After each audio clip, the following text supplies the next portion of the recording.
Hello and welcome to Daily Dose Radio, a 5-minute-a-day podcast studying the Psalms verse by verse, recorded here in the dining room of the Bible Bistro, located in Sharonville, Ohio. Hey there, friend. Welcome back to Daily Dose Radio here in the Bible Bistro. Come on in here and sit down with me. Open your Bible up and let's get started today. This is your daily dose of teachings in the Psalms, 5 minutes a day, 5 days a week, studying the Psalms verse by verse.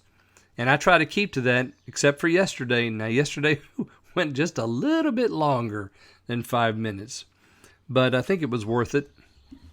It was for me anyway. I enjoyed doing that lesson. Today we're looking at verses 10 through 12 in Psalm 92. So if you have your Bible, why don't you open up there, and we'll get started here in just a second. This has been a wonderful psalm, hasn't it? Psalm 92. It's so meticulously created. It's laid out so fine. And we're noticing now, or we're going to notice now, just the parallel nature of the psalm. It is chiastic in a sense because you have verses 1 through 7. Then you have the pinnacle, verse 8, which is, all this moves on verse 8. And then 9 through 15 is the second half. And now we're noticing the parallelism of the chiasm. So in the first part, we had the general statements. We had a first-person statement, and then we began to talk about the wicked. That leads us up through verse 7. Then we have verse 8. Then 9 begins talking about the wicked again. And then we're going back to the first person, and then we're going to go back to the general statements to end the psalm. So it's paralleling each, in the whole structure is paralleling itself. So not only do you have parallelism in the Hebrew poetry, but in the very layout or outline of the psalm, there's a nature of parallelism in the psalm as well. So today we come in 10 and 11 to the first person section. We had first person in verse 4. For you, Lord, have made me glad through thy work. I will triumph in the works of thy hands. And now in verse 10, he's going to expand upon this idea of the works of God. So let me read verses 10, 11, and 12. But my horn shalt thou exalt like the horn of a unicorn. I shall be anointed with fresh oil. Mine eye also shall see my desire on mine enemies, and my ears shall hear my desire of the wicked that rise up against me.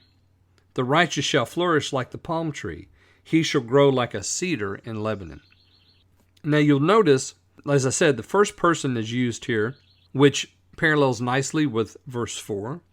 My horn, I shall be, my eye, my desire, my enemies, my ears, my desire that rise up against me. So he's very, very insistent upon what's happening to him. And you'll notice that just like in verse 4, he says, you've made me glad through thy work. Well, we mentioned the work of God being the creation and government of the universe, but I think we could also apply it here as that which the Lord has done for the psalmist. And again, we don't know who the psalmist is here, but you'll notice he says, my horn shall you exalt like the horn of a unicorn. I will be anointed with fresh oil. My eye shall see, my ears shall hear. So this is the work of God. This is the work of God that I think he's mentioning there in verse 4, and now here in 10 he expands on that. The horn of a unicorn is that wild ox perhaps, or maybe the antelope, or perhaps a rhinoceros. That the horn of that animal demonstrates its strength, and of course that's what horns always do. They demonstrate power and strength. And here he says, you will exalt my horn like the horn of a unicorn. That is, I will have that same kind of freedom, power, and expression as that animal, whatever animal unicorn means to represent there. I will be anointed with fresh oil. So some things about to change, and it's changing because of the work of God, which of course is always the way things change. All right, friends, join me again tomorrow. We'll look at verses 13 through 15 here on Daily Dose Radio. Thanks for listening to Daily Dose Radio. For more fresh and delicious Bible studies, podcasts, books, and more, Check out the Bible Bistro online and on YouTube. Join me again next time for Daily Dose Radio.